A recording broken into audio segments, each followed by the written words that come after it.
That's a dumb question, isn't it? Well, what about K-pop or Bollywood? Have you formed opinions about Eastern Europeans based on playing Metro or Atomic Heart? Do American coming-of-age stories make you think, wow, they have so much fun and sex in high school? These are questions that might feel really easy to answer initially, but after a little thought, they get a little more complicated. And I'm a huge disgusting weeb, so I came here to Japan to kind of break down my thoughts on the matter. Yeah, let's go. Let's recognize something about ourselves. To have internal biases about other humans is to be human. And anyone actively working to overcome these biases knows that they don't come up on purpose. Call it the impacts of tribalism in our evolution. Call it another of the unfortunate side effects of growing up in our capitalist dystopia. Whatever the cause, they exist. Now, often these biases aren't hostile or necessarily informed by hate, but it seems to me that humanity is really bad at separating individual experiences from the world at large. I met a person with a rabbit tattoo who punched me in the dick. Therefore, all people with rabbit tattoos are dick punchers. People with an ounce of analytical ability immediately know that this isn't the case. But just like with me laying awake at night at 2 a.m., feeling like the worst person on this pathetic little planet, just knowing something isn't true isn't necessarily enough to stop you thinking about it. With that being said, the amount of the world we get to interact with on a daily basis has increased dramatically, exposing us to a lot more different people with a lot more differences. The internet, increasing amounts of ME and immigration, and the focus of our current discussion, the rise in popularity of international media, are giving us more access to humanity than we've ever had before. This is fucking cool. Increasing globalization allows us to experience different cultures with more familiarity than humanity has ever had access to. But, well, obviously I'm getting at the point that there can be problems. So, is anime making you racist? And if so, how? Well, to answer that question, we kind of have to delve into something else a little bit. I'm taking off my jacket. I'm getting sweaty. I'm a sweaty boy. You see the word culture pop up all the time. Discussions of counterculture, subcultures, culture wars, cultural appropriation, the dog whistle of cultural Marxism. We use this word culture a lot. What the fuck does culture actually mean in all these circumstances? Well, it can mean a lot of things, but to kind of distill it a little bit, it's essentially the way that people interact with other people and the world around them, generally grouped by geographic location. So, if we say corporate culture, then we mean the way that people in business interact with each other and their workplace. If we say culture wars, then we talk about a conflict over ideas of propriety and how people should act and be. When we talk about subcultures and counterculture, we're talking about smaller groups of people that have their own unique sets of customs and ways of acting, and people who go against the norms of their geographic location. And when someone says cultural Marxism, they're spreading anti-Semitic propaganda about progressive ideals. So ignore that one. Really, really ignore that one. Don't bother even looking it up. It's not worth your time. It's not. Now, the interactions covered by the giant umbrella of culture are numerous. Marriage ceremonies, traditional foods, fashion choices, religious beliefs. Those are the obvious ones. But what about the side of the sidewalk you walk on? Or places it's okay to cough, how you wash your dishes, whether you have a calendar in your kitchen or your bathroom. These are all things informed by culture. The places that we live impact every little facet of our daily life. When you travel somewhere outside of your culture, that culture shock is very real. People are so different in ways you wouldn't even consider. Wow, the cherry blossom, so pretty. Oh, in this country where I am, it's considered very weird to clean your toes with your tongue. In my country, we talk about the benefits of saving water, not washing your feet, and the health impact of toe jam. That's, of course, a really extreme example and not real as far as I know. But there are differences. And today, we don't even have to sit our soggy asses in the newest Boeing death machine to be able to experience those different cultures. Maybe the impact is less, but the exposure is just as real and dire as it was in nursing homes in 2020. I grew up on Japanese media. I am in Japan.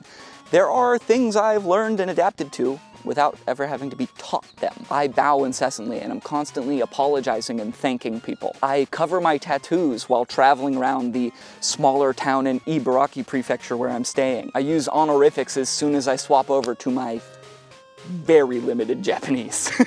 I learned most of these things through Japanese art. I learned most of these things through Japanese fiction. Notice how I emphasize the word fiction there so that you know it's a very important point, even though I'm not going to elaborate on it immediately. That's what we writers call fucking on any and everything. It's very cool that my exposure to art is hopefully helping me to mitigate the discomfort and frustration that I cause people in the country I am visiting. I have no interest in doing the classic American, if I speak English louder, maybe you'll understand me. Taking into account everything that I said close to 2 months ago now, here's where issues can occur. The exposure we have to a culture through media often carries the same potential to create bias as actual interactions with people. For instance, if you watch an anime called My Sister Just Got a Tattoo of a Rabbit and Now All of Japan is Scared of Being Punched in the Dick, you might assume that all of Japan thinks that people with rabbit tattoos are dick punchers. If you play a sci-fi video game where cool, sexy robot ladies tell their parents that they would never marry a foreigner and refuse to acknowledge the atrocities of Japan in World War II,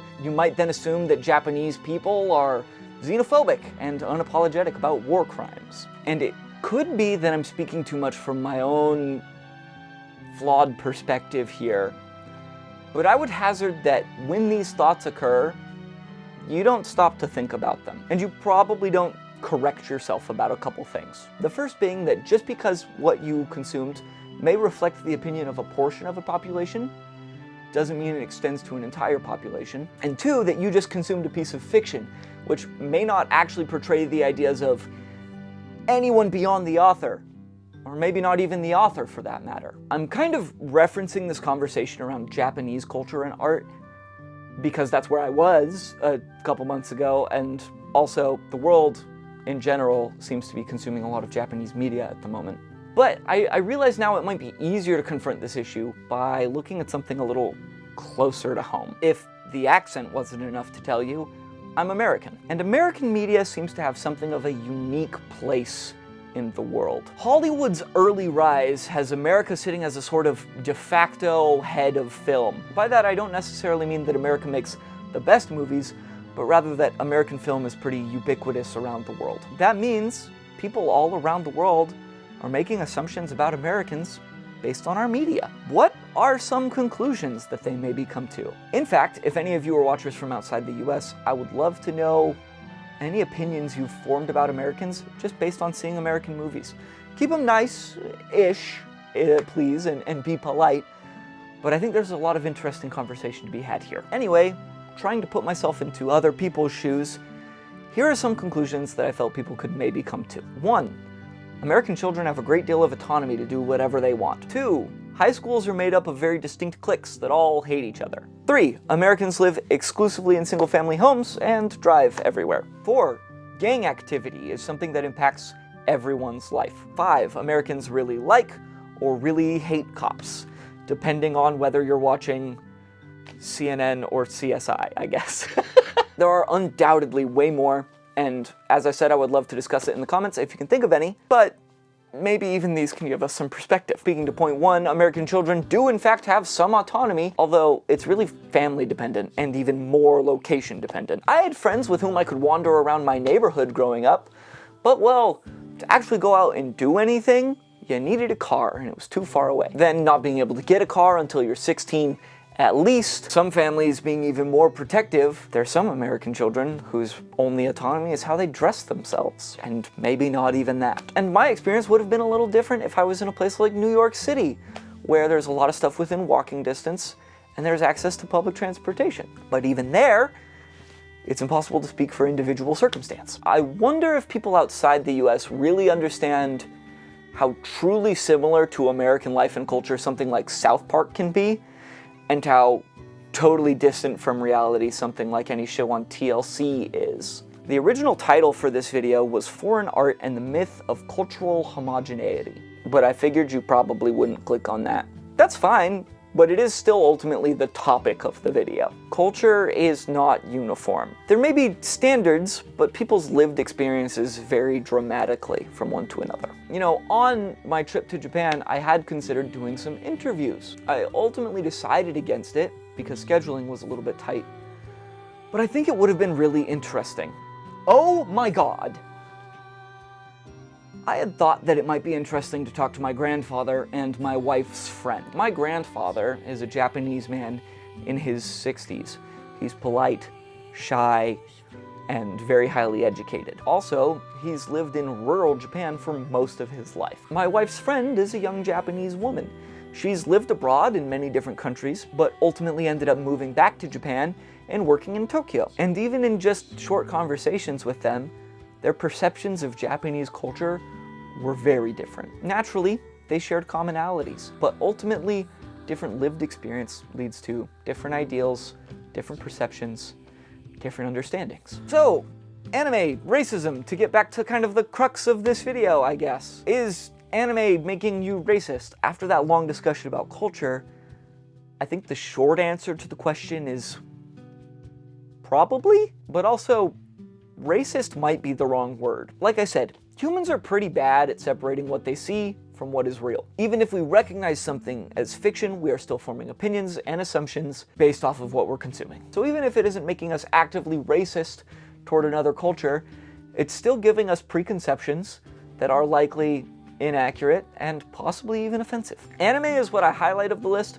because the West is really hype on it right now. And the subculture around that hype is frankly insane. But theoretically, we could have this conversation about any form of media. So, what are some things you've learned about Japan through anime and manga? Well, maybe you've come to assume that sexual attraction to and relationships with teenagers are common for Japanese adults. Maybe you think that misogyny is the standard for Japanese men, and that Japanese women are often looked at through a trad wife lens. Maybe you see a focus on the collective good over the accomplishments of the individual. Perhaps you see a fear or hesitancy towards foreigners, particularly black people. Maybe you can't see anything past your raging boner for Japanese 2D women. I actually won't comment on any of my thoughts of those statements, because my point is simple.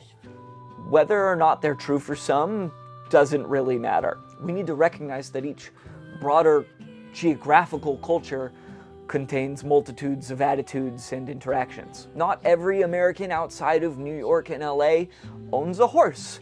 In fact, the vast majority do not. Not every Japanese woman with big boobs talks like a child. In fact, the vast majority do not. And while most of the stuff here has been on the lighter, more jovial side, I want to encourage you to not passively allow these opinions to form. I'm urging you to be more critical, because left unchecked, these opinions become dangerous when taken to the extreme. As much as I would love to talk about those dangers here, I feel like it's better discussed by those from different backgrounds than mine. But I guess to sum it up, have you ever heard a racist person talk about how a group of people, generally black people in the US, have a cultural problem?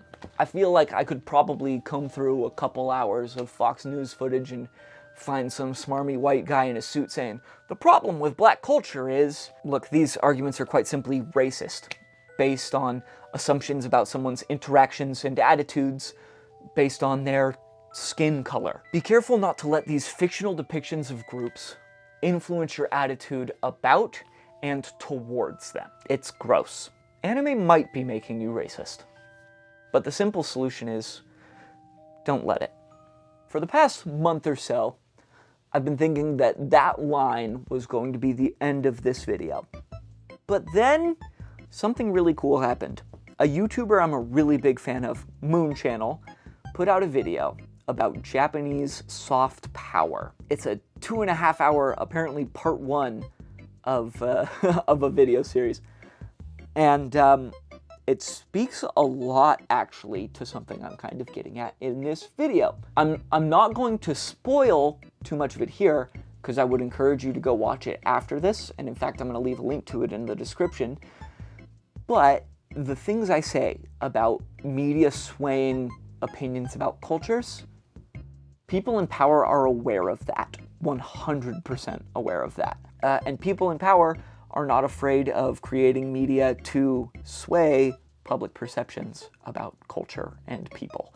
It's called propaganda.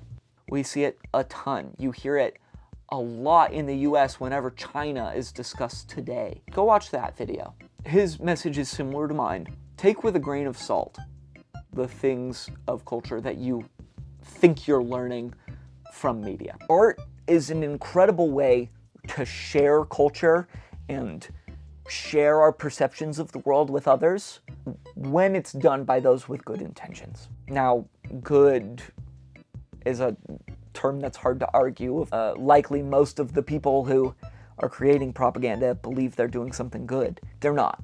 Those conversations are maybe above a YouTube channel that talks mostly about art in video games and media. Go check out that Moon Channel video, honestly. This was pretty short, of course, compared to that, but I think that there's a lot to find there. I think it's valuable. I think it's a good use of your time. If you enjoyed this video, please like, please subscribe. I'd love to be able to do more of this. It's something I'm really passionate about. And it means the world that there are people out there who watch it and think it means something. So if you did watch it and it did impact you in some way, let me know. That it lets me know that I'm onto something, I guess. That's it. Go watch Moon Channel's video. Get out of here. Bye-bye. Bye-bye. Bye-bye.